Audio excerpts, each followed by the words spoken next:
Mental health isn't really something I've spoken much about on this channel before, but it's something that means a lot to me, and it's also a big part of my running journey.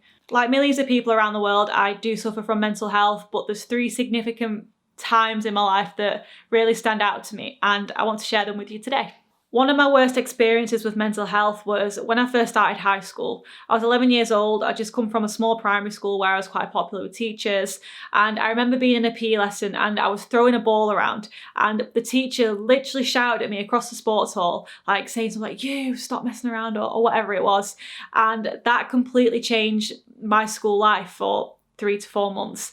My mum used to have to push me out of the door as I was crying my eyes out. I'd stand at the bus stop crying my eyes out. I'd sit on the bus crying my eyes out. I'd go into school crying my eyes out. And it wasn't until the deputy head teacher saw me crying and he asked me what was wrong. I couldn't explain what was wrong because I didn't know why I was crying, why I felt this way. And then he got me in touch with somebody in the school, and every morning I'd meet up with her. I'd sit with her until I felt ready to go into lessons.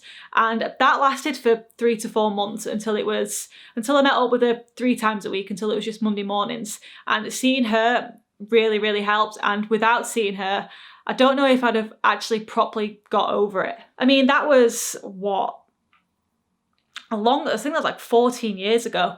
So I think back then people didn't really know what anxiety was. It wasn't really spoken about as much as it is now. And being 11 years old, it was so tough to go through.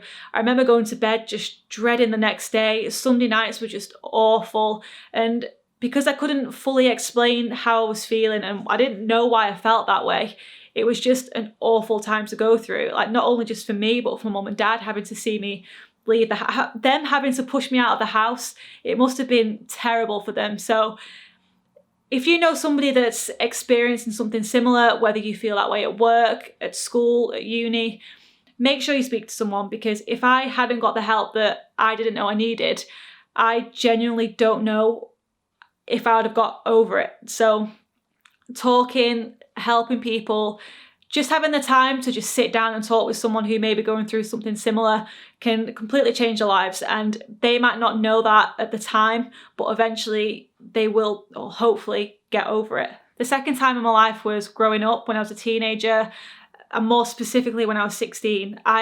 I really struggled with my body image. I hated the way I looked. I hated my legs. I hated my bum. I hated everything about me. And it got to the point where I was exercising a lot. I was cutting down on calories. Everything I'd eat, I would eat it in moderation. I would look at the calories on the packet. And that completely just overtook my life. And at the age of 16, you shouldn't be having those thoughts. You shouldn't even be worrying about, you should even know what calories are. You should just be enjoying your life at school, getting your GCSEs and not worrying about how you look. But like I said, it completely took over my life. I hated the fact that I had cellulite. I mean, cellulite is still seen as a bad thing now. People still think of it as, oh, I'm not old, I don't have cellulite. But everyone has cellulite. Why is cellulite? Why is there such a negative outlook on cellulite? It's normal. It's a normal thing for girls to have. And it's only taken me until being 25 years old where I've accepted that no matter how much I exercise, I will always have lumps and bumps on my body. And that's just me. That's just who I am. But when I was 16, I remember going into the shower one morning and I fainted. And that was because I hadn't eaten much that weekend. And my mum came in, she helped me. And that was a turning point where I was like, right, I need to sort myself out. I need to stop having this negative outlook on the way that I look and just focus on getting healthy, not worrying about what I look like, worrying about what I eat, and just being happy again. Those 2 points were probably 2 of the hardest points in my life. And I think that was because I was young and I didn't know how to deal with the way that I was feeling. But last year I came home from Australia and I spent an entire month just feeling miserable. I was completely lost. I thought I'd come back to a job. I thought I'd come back to knowing exactly what I wanted to do in life. And that just wasn't the case at all. And I let those feelings completely consume me. I cried a lot. I spent a lot of time in my room. I just didn't know what to do. I felt lost. I felt hopeless. I had no purpose. And then something similar happened this year when I lost my job. I remember just crying all the time and just having these negative thoughts and just not even wanting to be here anymore.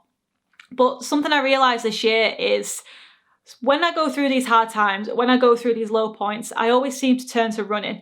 And that's why I stand by the belief that running 100% has the power to change your life. It's helped me through so much. I know it's helped other people through so much, through depression, anxiety, and I genuinely couldn't recommend running enough. People start running for different reasons, and growing up I thought people did fitness for losing weight, to tone up. But the older I got, the more I realised the benefits it had to my mental health, my well-being, and the main reason why I run, why I start running, is because of my mental health. It makes me feel incredible afterwards. It has the ability to turn my mood completely around, and I just feel like a stronger, more resilient person because of it. Instead of focusing on what my body looks like, I now focus on how it performs. So with the gym, I love the fact that doing big functional movements means that performing everyday life tasks is a lot easier. I feel stronger. My body just feels a lot more capable of doing certain things. And with running, I just feel fitter. I love the fact that my body can run a 10K, it can run a 15K. And that's amazing in itself. So it's definitely helped in terms of mental health, but it's also helped in the aspect of the way that I view my body. I don't really care about what it looks like now. I just love the fact that it's capable of performing incredible things. When I first started this channel, I really wanted to share running. I wanted to share my running experiences.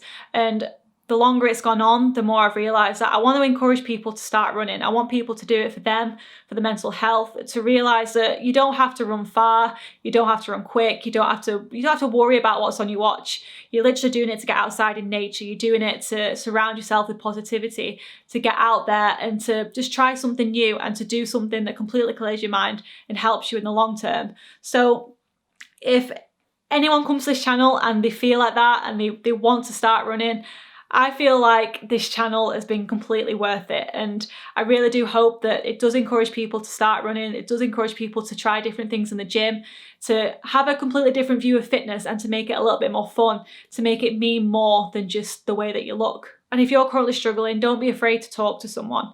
There's so many charities, so many websites out there now that are willing to help.